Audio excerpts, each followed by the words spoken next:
overages, excess funds, surplus funds, whatever you want to call it in your state, it's all unclaimed money.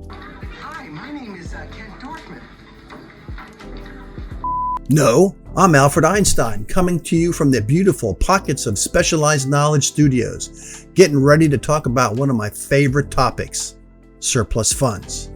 In 2001, the stock market crashed, and all the stock guys came to the foreclosure sale to earn money. What I quickly learned was that the stock guys usually work on a spread of 10%, and as a foreclosure investor, I needed to be closer to 20 or 25% in order to make a living. When I say spread, I mean the difference between what I have to pay versus what I project the sales price might be. For example, if I need a 25% spread on a property and it has a value of $100,000, I can't bid any higher than $75,000. Got it? So let me draw you a picture here. 30 guys standing in a ballroom, live sale format, auctioneer yelling out bids and counting down numbers. Of the 30 guys in the room, 10 are investors, 3 are professional foreclosure investors, and the other 7 are stock guys. The stock guys would bid the properties to within 10% of their value.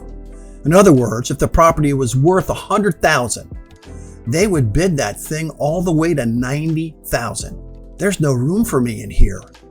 I'm getting punished. Thank you, sir. May I have another? But what I came to realize was something very important.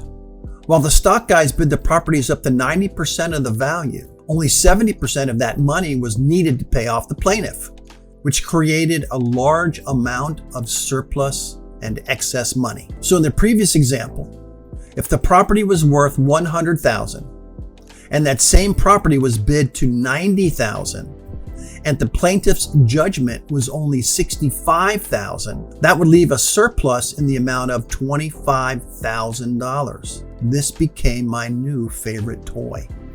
Oh boy, is this great! I jumped into surplus funds very quickly and found that I could make more money in less time than I ever could in foreclosure and tax deed auctions. Why would I ever want to own a liability like a piece of property when I could make more money owning the surplus claim? Something to think about. Now, I'd love to notify you when each of our new videos are made public. Please hit the like and the little bell button in order to be at the front of the line for all of our new releases. So what happened again? Every auction involving foreclosure or tax liens or deeds, depending upon the state, where the ownership of the property is at the heart of the sale, these can all produce surplus funds. Surplus work can be very profitable and is created in every county and in every state in the nation. However, based on the state's laws, some investors will be more profitable than others. So here I am, an investor for over 40 years, and now I'm teaching something I wish I had access to when I was a young investor. The moral of the story is that your career in real estate investing will likely take many turns. Buy and sell, buy and hold, defaulted mortgage investment, tax deeds, foreclosures, second mortgages, surplus claims, on and on, hopefully for many years. But above all, don't be afraid to evolve. Don't play follow the leader. Don't be frightened to reinvent yourself based on where you believe success can be found. Thank you again for watching this video, and please stay tuned to this channel for more surplus information, training, and insights.